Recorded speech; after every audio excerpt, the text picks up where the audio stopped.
I do want to talk about this and get your opinion on this, though.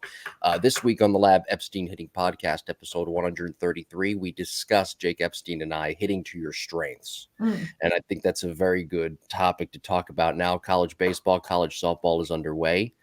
And sometimes mentally, I see players, a lot of watching some of these games, see players with those big swings, players trying to do too much, and they're not hitting to their strengths. So as a coach yourself, a renowned coach, players, what do they need to do to hit to their strengths, understanding themselves as a player? You know, it's funny. The first thing you said is, when you first said this, the first thing that came to my mind was, okay, when someone's in a defensive shift, do you try to hit where they're not, or do you just trust your strengths and try to hit to your strength? This is certainly dependent.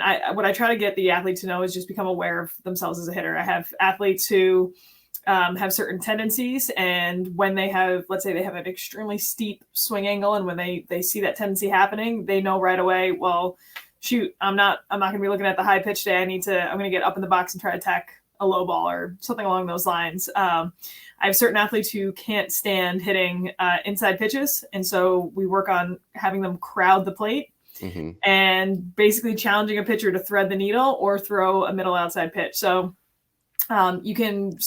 awareness is first, I think, is knowing, okay, what's your awareness? Are you a home run hitter? Are you a singles hitter? Do you like the high, the low, the in, the out, the fast, the slow, whatever, what makes you the best version of yourself at the plate?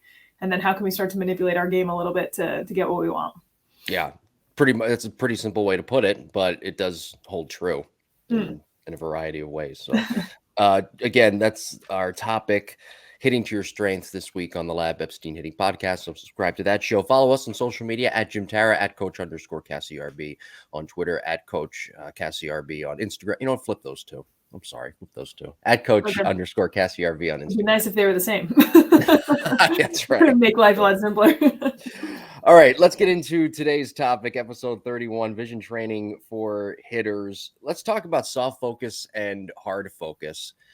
And this is one of the reasons that players will call a timeout or should call it. By the way, do you ever tell your players if a pitcher reaches, this may not matter anymore with the pitch clock, but when a pitcher reaches a certain time in your head of not delivering the pitch, do you tell your players, okay, count to 3 Mississippi, and if they have not delivered the ball yet or aren't in the process of doing so, step out? Because it gives not just your body a break and relieves the tension, but it gives your eyes a break as well. Yeah. So we do talk about it a little bit, but it's less of like a standard 3 Mississippi. It's more like if at any point you're feeling like, okay, wait a second, they're taking too long or something, like you put that hand up.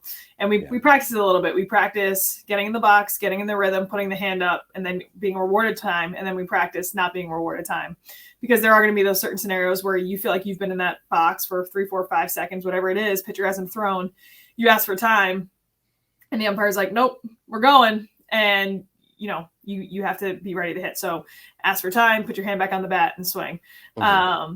So we'll practice a couple of those scenarios, because I think it is important. And even when I was in college, I remember our performance psychologist, he goes, okay, now what happens if you get to the plate and you have an absolute panic, like you're just not in the right mindset at all? What do you do?